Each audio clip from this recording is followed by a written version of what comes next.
ओम सजात परम गुरु शुद्ध चैतन्य स्वामी ने नमः।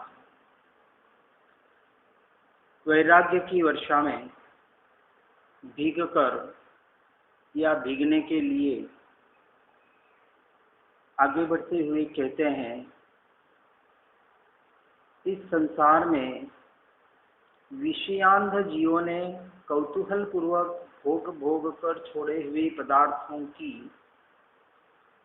मोह मूढ़ जीव पुनः पुनः इच्छा करता है।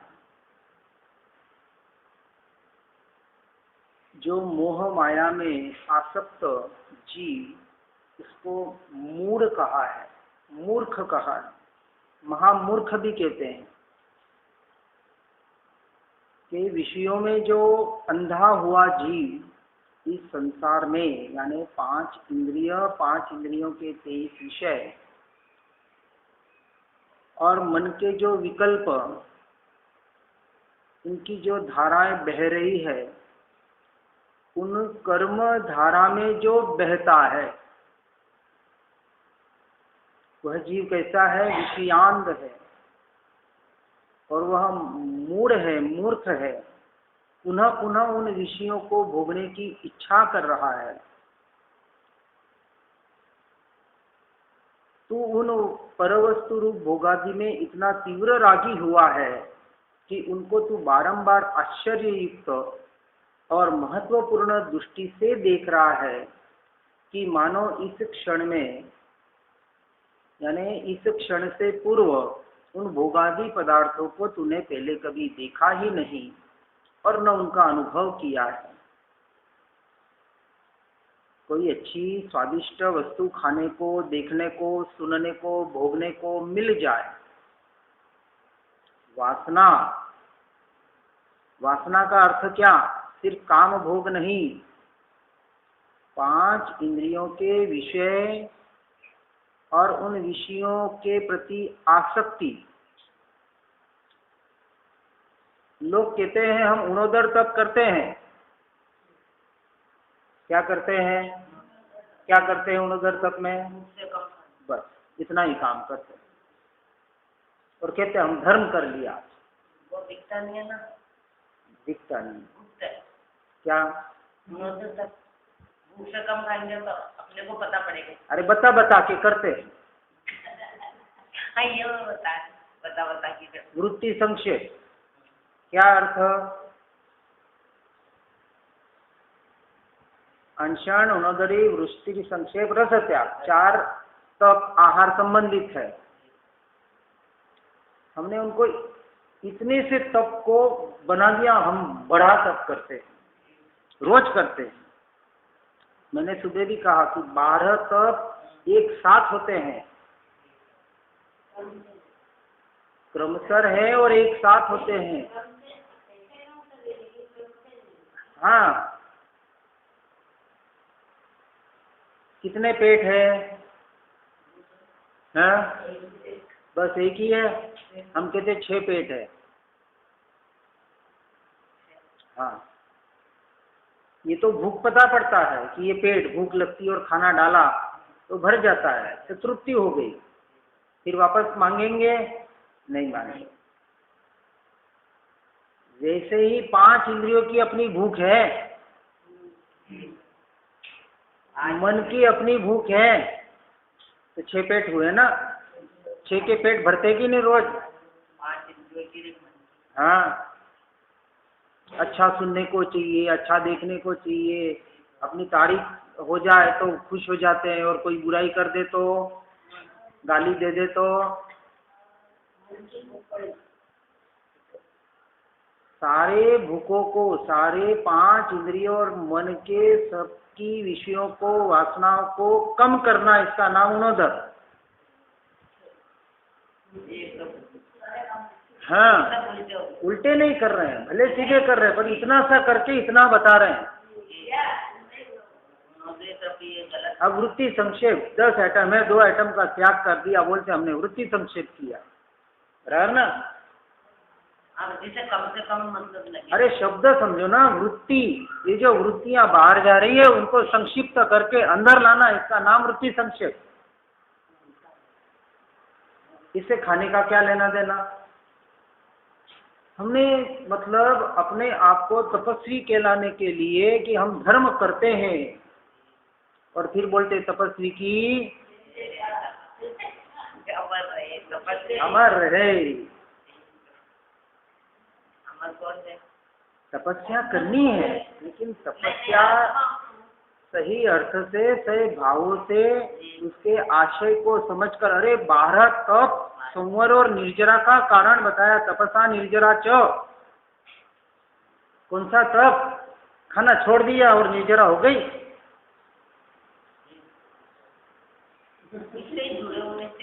बस सस्ता हो गया तब तो।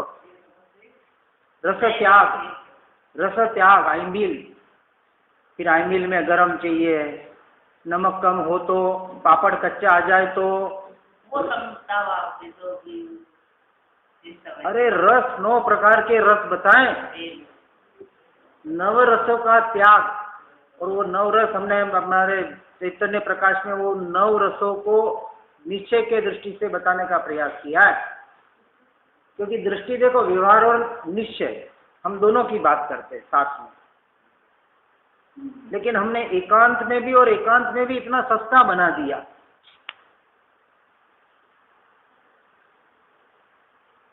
अनशन करके 6 इंद्रियों का पुनोदर करके, बाहर जाती हुई वृत्तियों को संक्षिप्त करके, सारे 9 रसों का त्याग करके, निश्चय पूर्वक उन रसों को ग्रहण करके, चैतन्य रस को ग्रहण करके, देहाध्यास को छोड़ के, बाहर की लीनता छोड़कर स्वयं में संलीनता होने रूप 6 बाह्य तप। और इन 6 बाह्य तपों के द्वारा प्राय सचित्त निरंतर अपने चित्तमय रहने का प्रयास करने रूप अभ्यंतर तप। हम तो प्रतिक्रमण के नाम पर पूरा पश्चाताप भी नहीं करते। पश्चाताप यानी कुछ गलती हो जाए और पश्चाताप करना, कि उसका प्रतिक्रमण मिच्छामि दुक्कडम करना, इसको कहा पश्चाताप। यहाँ प्रायश्चित्त, प्राय सचित्त अपने चित्त में रहने का प्राय निरंतर प्रयास करना, इससे बड़ा कोई विनय नहीं है। और स्वयं के भीतर रहने रूप, स्वयं आत्मा की वैयावृत्ति करने रूप स्व का अध्याय करते करते, जब चिंतन करते करते जीव अपने ध्यान रूप परिणामों में परिणमित होता है और काया का भी उत्सर्ग हो जाता है, ऐसे आत्मा की भावना भाने से जीव केवल ज्ञान तक पहुंच सकता है। हो गए 12 तक।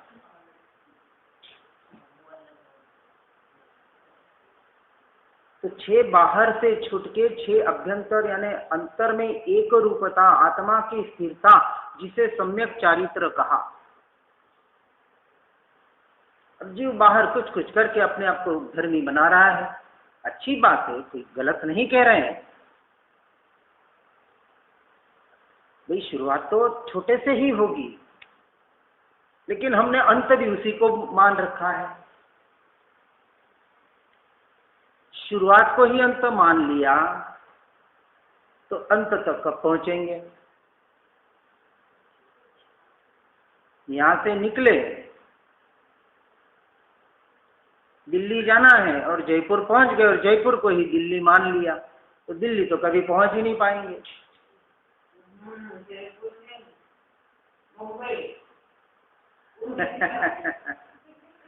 सही बात है।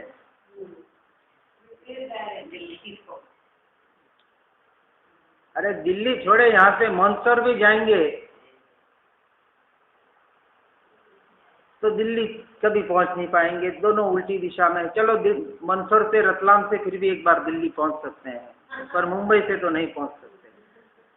तो कहने का तात्पर्य, धर्म के सत्य स्वरूप को समझना है।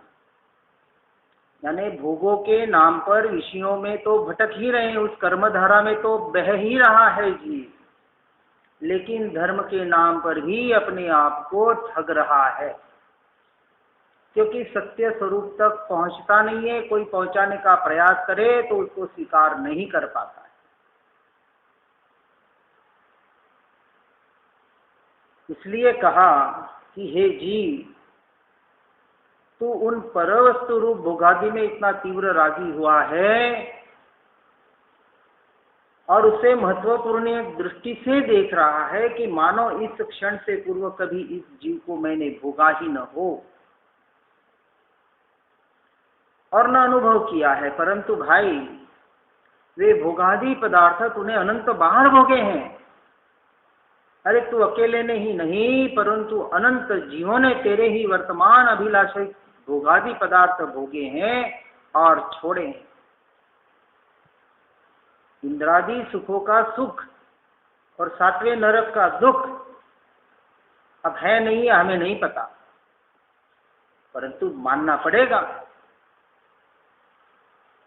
अरे चलो, वो नर्क और स्वर्ग दूर, इस भव में कितने सुख और कितने दुख इस जीव ने भोगे हैं या नहीं भोगे हैं। एक सुई चुभ जाए, एक कांटा चुभ जाए तो चिल्लाता है। माँ के गर्भ में 9 महीने रहा कि नहीं है जीव, कितने सुख भोगे होंगे गर्भ में। नहीं, आज रख दे आपको एक मांस का गोला बना के, खून मांस हड्डी सब उसमें डाल दे और कहे अब 9 घंटे इसमें रहो। उस लखपत आपको मांस दे देंगे, ऑक्सीजन दे देंगे, आप नहीं मरेंगे इसकी हम गारंटी लेते। रहो अब 9 घंटे उसमें, 9 दिन रहो, 9 महीने माँ के गर्भ में ये जीव रहा कि नहीं रहा। ये तो आंखों से देखा है। देखा है मतलब अभी हमें पता नहीं है कि वहां हमारी स्थिति क्या थी, क्योंकि वो याद नहीं है।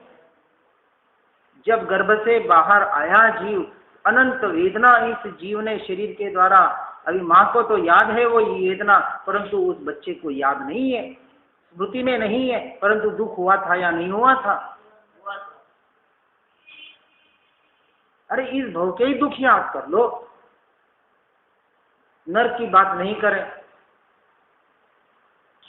इस शरीर में कितने कितने कष्ट, इस संसार को टिकाने के लिए, पैसा कमाने के लिए, परिवार सजाने के लिए कितने कष्ट जीव सह रहा है। किन किन की क्या क्या बातें सहन कर रहा है। उल्टी सुल्टी बातों को कहीं लाभ होना हो, लाखों का लाभ होना हो, करोड़ों का लाभ होना हो, तो कोई गलत बात भी बोल दे तो सहन करता है कि नहीं। कुछ नहीं बोल सकता। नौकरी करता है बॉस, कुछ उल्टा सुल्टा बोल दे तो क्या करेगा। कोई होते हैं पागल जीव, इस्तीफा दे के चले जाते, लेकिन कितने सब कुछ दुख सहन किए जीव ने, फिर भी कहते हैं कि जीव जागता नहीं है। इसलिए हे भाई, तुझे उसकी कोई सुध नहीं रही, इसलिए तेरे तथा अनंत जीवों द्वारा बारंबार छोड़ी हुई उच्छिष्ट यानी झूठन को तू बारंबार पुनः पुनः आदरणीय भाव से और आश्चर्य युक्त इसके ग्रहण कर रहा है। ग्रहण नहीं कर रहा है, चाट रहा है, अपनी ही उल्टी को चाट रहा है। पर वो उल्टी उल्टी लग नहीं रही है। अब विचार करें, जो अच्छे से अच्छे पदार्थ अभी डाले भीतर, रसगुल्ला, मेवा, मिठाई, ये आहा क्या स्वादिष्ट, स्वाद क्या स्वादिष्ट, और ऐसा कोई ठसका लगा, ऐसा कोई जी घबराया, ऐसा हुआ कि एक क्षण में उल्टी हो गई। कितनी देर में? अभी खा रहा है और खाते खाते उल्टी हो गई। अब उस उल्टी को हाथ लगाना पसंद करेंगे? पुरुष तो नहीं करते, बेचारे माँ बहनों को बुलाना पड़ता है, लो साफ करो आके, या कोई नौकर नौकरानी हो तो उसको बुलाएंगे। क्या हुआ भैया, अभी तू खा रहा था ना स्वादिष्ट, अभी अभी तो पेट में गया, अभी गया ना, अभी 2 मिनट 1 मिनट भी नहीं हुआ, खाते खाते उल्टी हो गई। इतनी देर में वो उल्टी अशुचि हो गई, ऐसा तो अंदर क्या कचरा पड़ा हुआ है। विचार करें। फिर भी उन्हीं भोगों को बार बार भोगने में आसक्त बना हुआ है। सिर्फ भोग का मतलब 5 इंद्रिय और मन के विषय सब इसमें आ गए, किसी एक की पर्टिकुलर बात नहीं। और एक एक दृष्टांत देते हैं कि एक एक इंद्रिय से जीव मरण को प्राप्त होता है। इसको तो 5 की 5, 6 की 6 बड़ी से बड़ी इंद्रियां, और अब इसका कैसे उपयोग करना ये किसके हाथ में है। आप चाहें तो इसी के द्वारा इसका सदुपयोग करके अपनी पहचान करके आप मोक्ष मार्ग पर भी बढ़ सकते हैं, और आप ही चाहें तो नीचे की गति का रास्ता भी बना सकते हैं। दोनों किसके हाथ में है? हमारे हाथ में, जीव के स्वयं के हाथ में, दूसरे किसी के हाथ में है नहीं। लेकिन ऐसी बातें सुन के भी वैराग्य आने वाले जीव कितने रोज सुन रहे हैं, क्योंकि वैराग्य के उपदेश तो साधु संत भी देते हैं कि छोड़ो आसार है संसार, दीक्षा ले लो, कल्याण हो जाएगा, मोक्ष मिल जाएगा, क्योंकि बिना दीक्षा के मोक्ष नहीं है। अरे भैया, दीक्षा से मोक्ष नहीं है और दीक्षा के बगैर भी मोक्ष नहीं है। दोनों बात को समझना है। किसे कहा दीक्षा? दिक् यानी दिशा, 10 दिशाओं को छोड़कर अपनी 11वीं दिशा में स्थिर होने का नाम दीक्षा है। लेकिन जीव समझ नहीं पा रहा है, बाहर से वस्त्र बदल देता है या छोड़ देता है। जो भी है, यहाँ कह रहे हैं कि हे आत्मन, कृमियों के सैकड़ों जालों से भरा हुआ और नित्य जर्जरित होता है, और देह रूपी पिंजरा क्या है? पिंजरा है ना, कैद खाना है। और इसमें किसको कैद कर रखा है? स्वयं से कैद बना हुआ है इसमें, और आनंद मना रहा है। आज जेल हो जाए तो कहते हमारी नाक काट दी। कोई बेटा जेल में चला जाए कुकृत्य करके, कोई खराब काम करके, तो कहते बेटा कैसा नालायक बेटा निकला, नाक काट दी। और अनंत काल से अनंत भवों में अनंत देह रूपी पिंजरों को धारण करके खुद को खुद कैदी बना रहा है। कौन बना रहा है? खुद बना रहा है। कर्मों के ऊपर, बेड़ियों के ऊपर बेड़ियां, जिस कर्म क्षय करने के लिए ये मनुष्य जन्म मिला था, संवर निर्जरा करने के लिए। लोग कहते खाली हाथ आया था, खाली हाथ जाएगा। अरे झूठ बोलते हैं ना। तो ठीक है, व्यवहार की अपेक्षा से भाई कुछ साथ नहीं लाया था, कुछ ले जाएगा नहीं, सब यहाँ के यहाँ रहने वाला है। लेकिन हम तो कहते कुछ साथ में लाया था और कुछ साथ ले जाएगा। क्या लाया था? कर्म की पोटली लाया था, है कि नहीं? सत्ता में कर्म पड़े हैं कि नहीं? पूर्व के अनंत भवों के अनंत कर्म पड़े। कर्मण शरीर क्या है? अब उस पोटली को खाली करना था तो और बढ़ा के डबल करके जाता है, पर वो बोझा लगता नहीं है। तो कुछ लेके जाएगा ना, जाएगा। ये जो हम पढ़ रहे हैं, सुन रहे हैं, इस संस्कार को इतना दृढ़ कर दो, क्योंकि ये संस्कार साथ में जाने वाले हैं। मैं आत्मा ही हूं, पर द्रव्य पर भाव रूप मैं नहीं हूं। इतना रट लो, पक्की पाटी पढ़ लो इसका संस्कार बना दो। खाली तोता रटन वाली पार्टी नहीं। ऐसा ही पिंजरा, और इस पिंजरे से छूटने का उपाय, तो उपाय बताया। मोक्ष है और मोक्ष का उपाय है, करो। पहले कहा मोक्ष है, स्वीकार कर। आज यहां से मोक्ष बंद है, किसने कहा बंद है?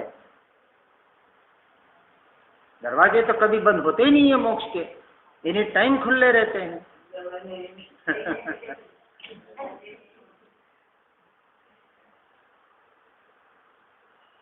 तो कहते हैं इस पिंजरे से छूटना है,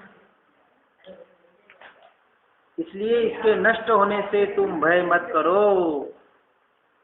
किसके? ये मोह माया रूपी से मिला हुआ, यह कर्म के निमित्त से मिला हुआ देह रूपी पिंजरा, जो नाम कर्म के उदय से प्राप्त हुआ, जैसा मिला।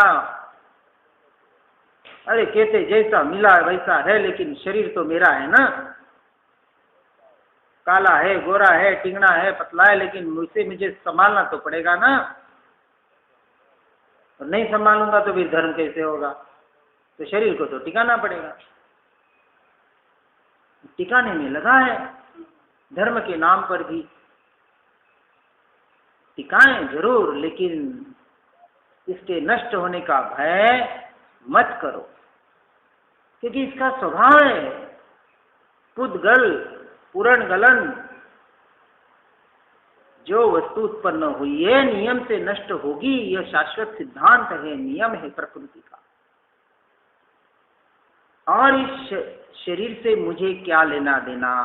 ये तो पुद्गल का परिणमन का से प्राप्त हुआ यह शरीर, और इस शरीर में रहने वाला मैं आत्मा, इससे संपूर्ण भिन्न न्यारा स्वतंत्र ज्ञान शरीरी मेरा शरीर है, मेरे असंख्य प्रदेश अरूपी भले हो, फिर भी मेरा एक अपना अस्तित्व है। उस अस्तित्व का स्वीकार करो। कहां से? मुंह से, कान से नहीं, भाव भाषण के साथ उस अस्तित्व जो मैं भीतर बैठा हुआ हूं, उस अस्तित्व का सहर्ष स्वीकार यह जीव आज दिन तक नहीं कर पाया, और जीव जो कर लेते हैं वो धन्यवाद के पात्र है। इसलिए इस बात को सुनकर समझकर उस बाहर के शरीर से छुटकर उस ज्ञान शरीरी भगवान आत्मा की ओर दृष्टि करने का निरंतर प्रयास और पुरुषार्थ करें। इसी भावना के साथ ओम नमः सिद्धम।